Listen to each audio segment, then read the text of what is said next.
Look, I want to get into your story about how you kind of first got introduced to Africa. I know you just came back from Africa, so you're still involved in doing business over there. And I want to hear kind of about this whole story and what it's like to do what you did at Executive Outcomes and why you did it, and so people to understand it. But before, you started off with a background that would never seem to land someone in a prison in Zimbabwe or one in Equatorial Guinea. I mean, you went to Eton. Yes. For people that don't know, what is that experience like for people in America? What does it mean to go to Eton? I mean, you're surrounded by people that are probably going to go on to become members of parliament and these types of things. Well, there are a few, but I mean, actually, Eton, certainly when I was there, was incredibly broad brush. You know, you had all sorts of people. And I think you always have had, actually, from what I can gather. It's always difficult because you only know one school. So that was my school, and I thought, well, that's sort of normal. What was it like? Oh, I loved it. You know, it was great. I had a really good time. And how is it different than, say, other schools? I know you didn't go to them, but what makes Eton different? I think Eton's very cosmopolitan. It's close to London, with all that means. You know, there's no campus. It's open. Okay. Obviously, a lot of the parents are wealthy and powerful people, but not all of them.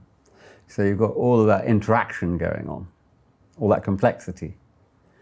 I remember even my father's story.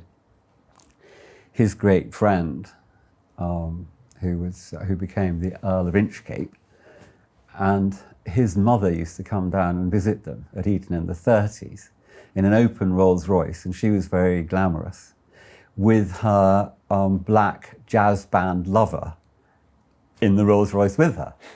And this was in the 30s, so, you know, it was, there's always been a sort of outrageous element going on at Eton. So, I mean, I was there from 65 to 70. Okay. Which obviously was a time of great social change, uproar, you know, hair, anti-Vietnam War, rock and roll, Rolling Stones, drugs, the whole thing was going on. And very Eton-like, it was going on there too. You know, it wasn't like Eton was this sort of bubble of, you know, it was very much happening there within the school. But you were a teenager then? Okay. Yeah. So Eton is like 13 to 18. Okay. Those 5 years. Yeah. And all that kind of craziness was going on because from the outside it looks like everybody's walking around you're walking around in full tails. Yes. Every day. Yes. You wear the suits with the tails. I mean, yes. it's with top hats too? No. No, Okay. they went in the war. Okay. Because they needed the silk for parachutes.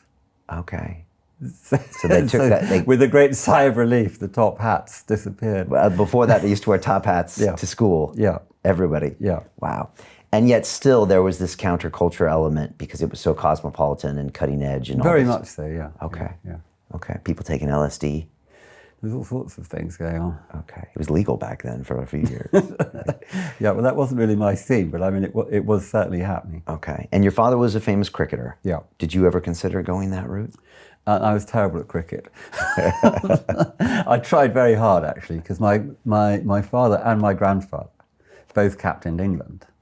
Wow. You know, so obviously I was destined as the eldest son that I too was going to captain England for cricket. But by the time I got to Eton, it was very clear to me, if nobody else, that I wasn't going to captain anything for cricket.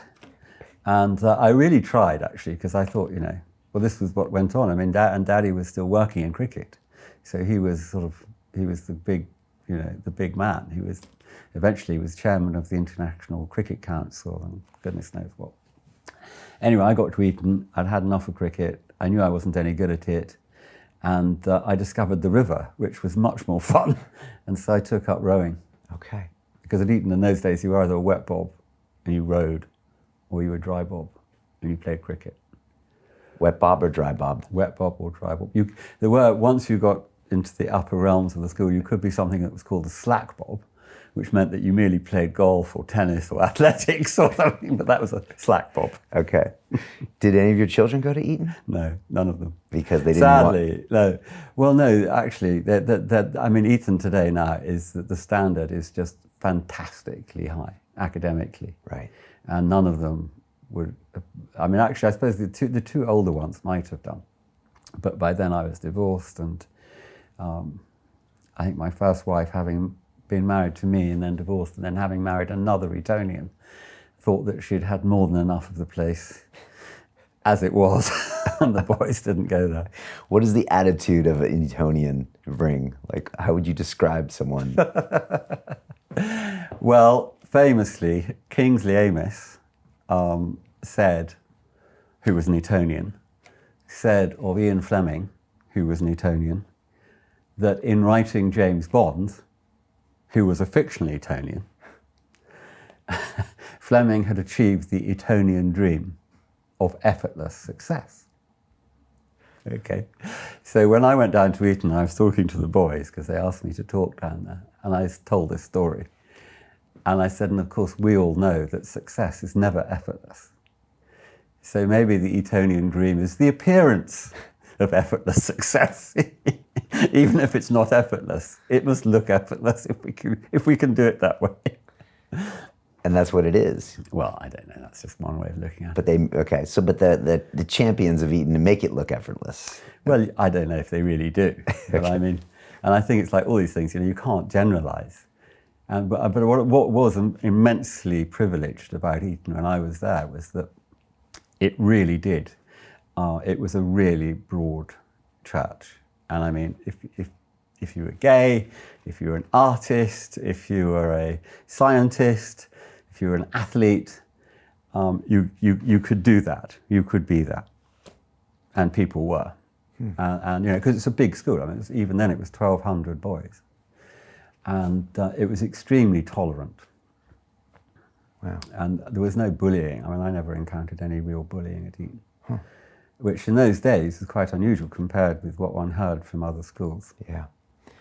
But what I think it was really good at, and I think it's probably maybe lost that now actually, is that it was very, very good at taking really rough academic material, such as me, and doing the best that could be done with that material. The differential, in other words. Okay. Bringing somebody from being really pretty hopeless to being somebody who passed their A-levels. Okay, and you did. I did. Well, you had to in those days to get into the army.